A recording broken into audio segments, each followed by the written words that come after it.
Orang Ta'ala silap salah kasar pasti tersedap dengar tu kesilapan daripada saya.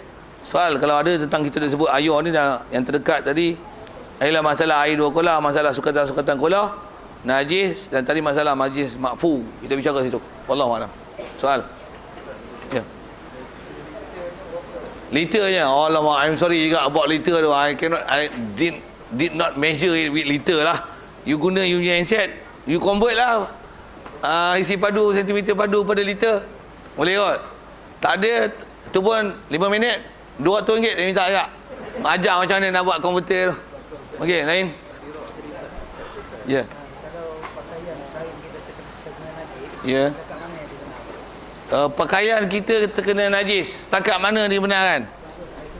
Ya. Itulah. Kalau soalannya pakaian kena najis, setakat mana dibenarkan? Sebelum setakat mana tu, dalam bab pakaian, najis yang dimaafkan adalah sedikit darah dan nanah. Darah, nanah dan masuk sebut ulama, termasuk dalam tu adalah air bisa, air danau. Apa seumpama air tu lah orang sebut kan. Selalu masuk kita sebut kudir ada air bisa, betul? Istilah air bisa ni. Sedikit darah, sedikit nanah, sedikit air bisa. 3 tu dimaaf jika istilahnya sedikit. Adapun najis lain, yang dobik yang tadi, mata boleh kesan walaupun sikit najis. Air kencing sekalipun. Itulah, terperkecil itu walaupun sikit. Kadaran itu sepatutnya mata boleh kesan, tapi awak tak kesan, tapi terperkecil. Tambah pula katalah pakai seluar meleret. Kenapa sebut? Pakai seluar lah buruh meleret.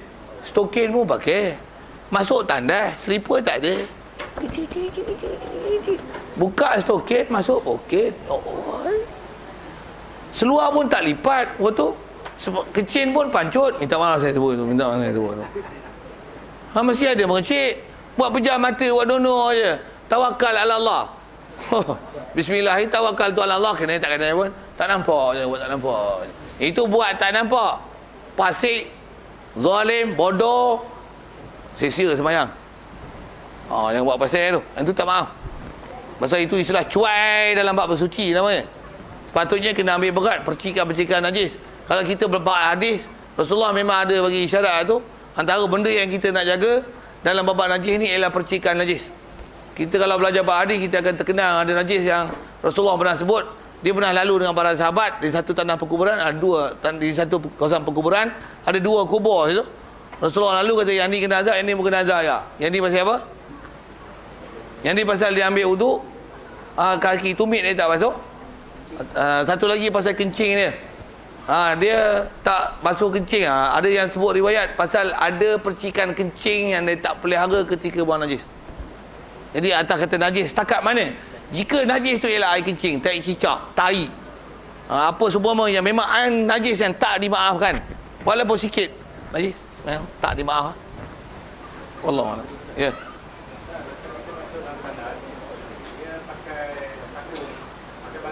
Okey. Apa air dalam baldi tu?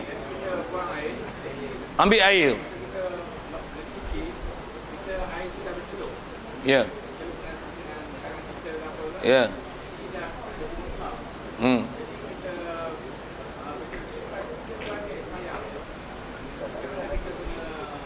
Status air tu.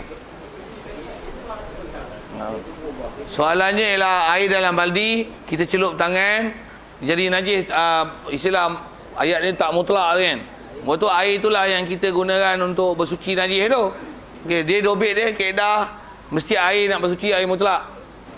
Air yang ada dalam baldi dicelup jadi tak mutlak. Saya dah bagi kuliah dulu, letih teman nak mencerita tanya dia orang balik pasal air tu kot rasa tak ada lah. Tak ada. Tengok video saya dalam YouTube ada macam mana kaedah nak kenal air apa itu, air mana mustakmal, mana tak mustakmal, mana yang mutlak tak mutlak. Pasal kena faham elok-elok lah tu. Macam mana pun di atas sebut mudah gini, kalau dengan celup tu kalau ikut dia tak jadi mustakmal. Pasal mustakmal ni guna untuk fardu. Jadi kalau katalah kita cibuk tangan, kalau untuk wuduk buat wuduk lah. Yang ni untuk cuci kemaluan kan. Jadi air tu pula katalah kita tanggung dia tak bercampur dengan najis. Air tu ditakungkan yang elok, tempat pula tinggi sikit, tak ada percikan najis masuk dalamnya. Kita ambil tu cedok. Cedok pun dengan tangan je. Tangan pun tak ada pegang najis apa-apa. Cedok. Tak ada masalah ayah tu. Kalau atas kis macam tu. Tapi kalau duduk bawah, berkecil najis baru masuk, Haji pejam mata ambil je ayah tu. Oh, tu pening. Tu pening. Jadi di atas kata bersuci dengan air yang tak betul. Air yang tak sah untuk bersuci, tak menepati piawaian untuk mencuci. Jadi walaupun dicuci, tapi pasal bahan suci itu tak betul, dia hukum tak suci, tak sah solat. Saya jawab soalan walaupun seringkah itulah. Sorry tak boleh nak cerita panjang sikit tentang masalah air yang nama mustahmat tak mustahmat. Lain.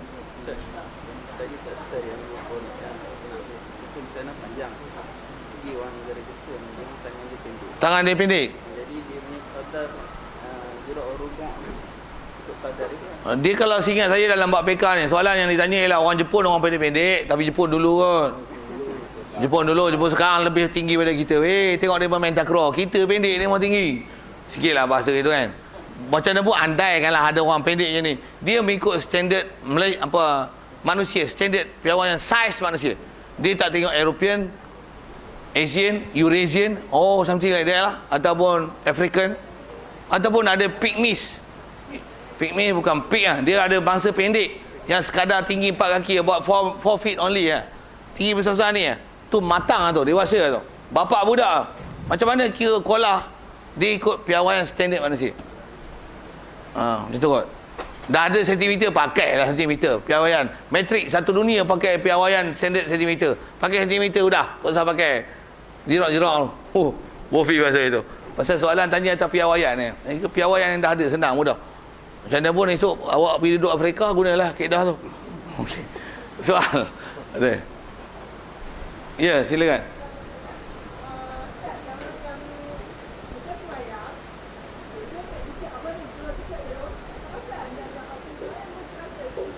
Tai cicak. Telur cicak. Pecah je tak? Pecah. Telur dah pecah tu. Telur cicak najis tak? Telur ayam najis tak? Telur ayam. Tak najis. Telur cicak najis tak? Tak najis. Telur cicak tak najis. Telur cicak tak najis tak? Sekalipun macam ni, kita tengah sembahyang, kipas duduk pusing, telur cicak jatuh, bersepek tu. Bersepek telur cicak tu. Bersepek lah. Bersebuah habis yang kita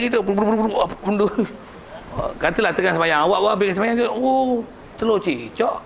Telur cicak pun telur cicak yang masih istilah telur, bukan dah ada anak. Kalau dah ada anak, dah ada embrio di dalam dia, ada zygote apa seumpama tu, istilahnya dah ada lembaga, dia hukum bangkai. Itu hukum bangkai. Masih telur kan, cerita telur kan, bukan tai kan, betul tak? Saya nak dengar tak? Telur kan. Okey, best. Okey, istilah telur tak najis. Itulah. Maksudnya albumen telur ke, telur putih ke, telur kuningnya itu adalah tak najis sebut.